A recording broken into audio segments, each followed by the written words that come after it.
लोकसत्ता परिवाराचं खरंच खूप अभिनंदन की 10 वर्ष सातत्यानं हा उपक्रम ते यशस्वीपणे राबवत आहेत. या स्पर्धेचा एक महत्वाचा भाग हा आहे की जी एकांकिका पहिली येते ती संपूर्ण महाराष्ट्रातून पहिली आलेली असते. महाराष्ट्राची एकांकिका असते.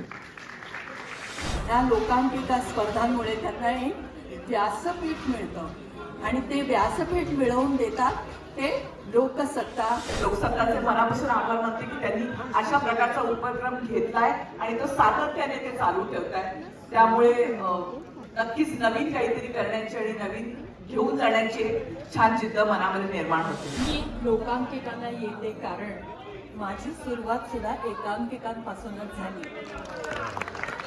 मी कॉलेजमध्ये असताना जे स्कूल ऑफ आर्ट्समध्ये असताना भारतीय विद्याभवनमध्ये एकांकिका स्पर्धा व्हायच्या आणि मी पहिल्या वर्षी काम केलं कॉलेजमध्ये असताना आणि मग मला बक्षीस मिळालं आणि मी साहित्य संघाकडेच वळले. पुढे मी स्पर्धा केल्या नाही. पण एकांकिका स्पर्धांना म्हणजे इथे जे जेन झी क्राऊड असतं ना त्यांच्यामध्ये यायला मला फार आवडतं. कारण आपल्याला काहीतरी त्याच्यातलं नवीन शिकायला मिळतं.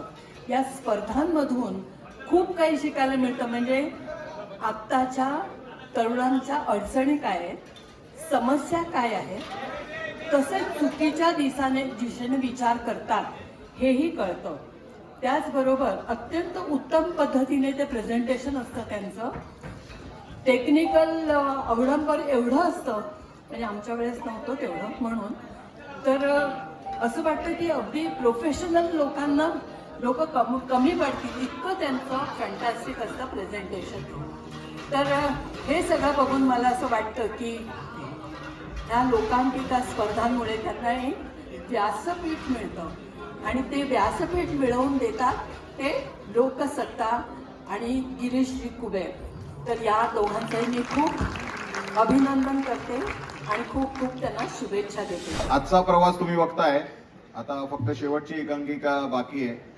सगळ्या एकांकिका सादर झालेल्या आहेत आणि त्या कशा सादर झाल्या त्यावरून तुम्ही एकंदर अंदाज काढला असेल की कॉम्पिटिशन केवढी टाईट आहे.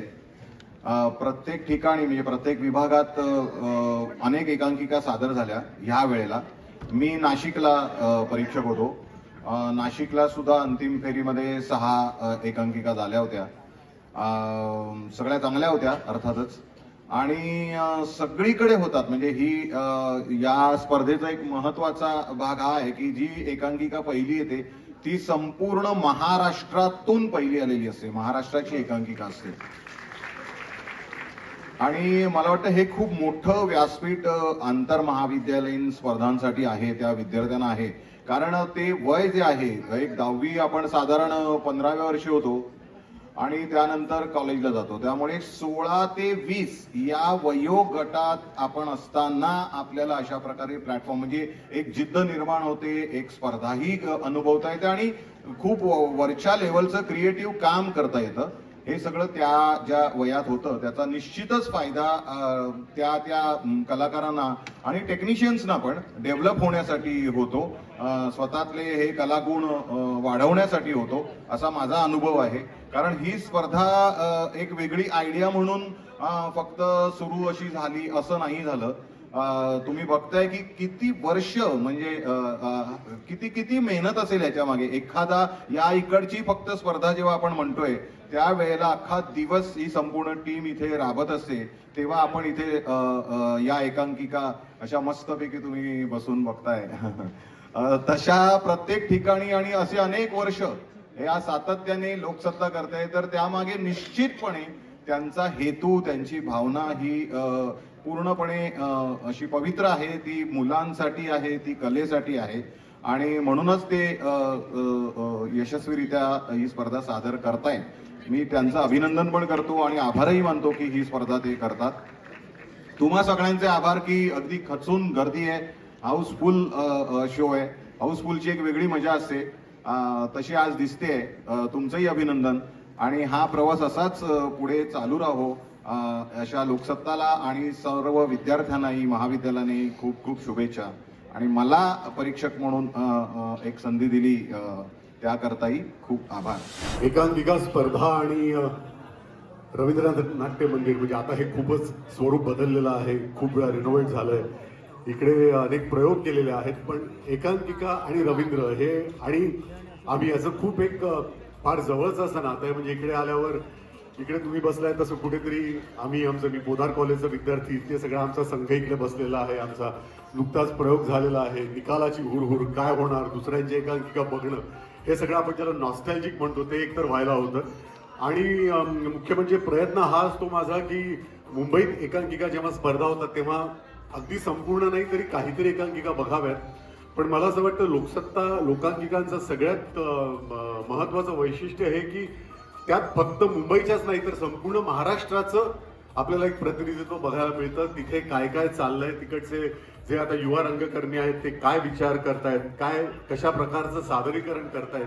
त्यामुळे हे मी खरं तर पहिल्याच वर्षी इकडे येतोय, अजूनपर्यंत कधी जमलं नव्हतं, म्हणून यावर्षी ठरवलं होतं. जसं आम्ही म्हणतो की आमची 9ची शिफ्ट असते शूटिंगची, त्याप्रमाणे 9ची शिफ्टला शूटिंगला यायचं, त्याप्रमाणे मी इथे आलो आणि संपूर्ण दिवस बसणार आहे. पण एक नक्कीच सांगेन की ज्या आत्तापर्यंत ज्या एकांकिका इथे पाहिल्या आहेत त्या प्रत्येक एकांकिकांमधनं आपण ज्याला काही क्षण म्हणतो, काही मोमेंट्स म्हणतो, त्या खूप छान मोमेंट्स मला एक अभिनेता म्हणून आणि एक माणूस म्हणून सुद्धा मिळालेले आहेत. आणि लोकसत्ता परिवाराचं खरंच खूप अभिनंदन की 10 वर्ष सातत्यानं हा उपक्रम ते यशस्वीपणे राबवत आहेत.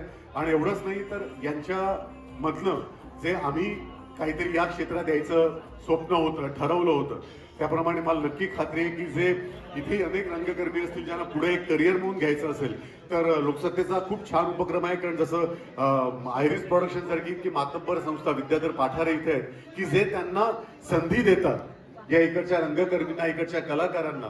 तर मला असं वाटतं की हा उपक्रम, इतका छान उपक्रम लोकसत्ता राबवतोय, त्या उपक्रमाकरता खूप खूप शुभेच्छा. आणि सगळ्या रंगकर्मींचे खूप आभार मी मानेन की ज्या काही मोमेंट्स, जे काही क्षण त्यांनी मला वैयक्तिकरित्या म्हणतोय पर्सनली मला जे मिळालेत ते मला खूप काळापर्यंत लक्षात राहतील आणि नक्कीच मला त्यांचा पुढेही फायदा होईल. आणि सगळ्या प्रेक्षकांचे आभार की तुम्ही इतक्या मोठ्या संख्येने येऊन सगळ्यांना इकडे प्रोत्साहन देताय, हुरूप देताय.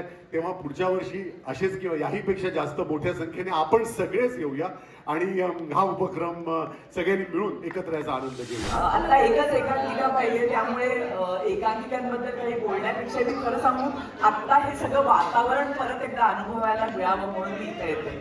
आणि इकडे बघून एक वेगळीच एनर्जी आणि एक ऊर्जा घेऊन जाते. आणि मला माहिती आहे की सगळ्यांची सुद्धा याबद्दल हीच भावना असेल. लोकसत्ताच्या बाबतीत मला नेहमीच हे म्हणावं वाटतं की त्यांनी इतके छान वेगवेगळे उपक्रम आतापर्यंत, आता म्हणजे रिसेंटली लिट फेस्ट पासून आतापर्यंत, आणि त्यांच्या या प्रतिमेला साजेशी अशीच ही एकांकिका स्पर्धा असते.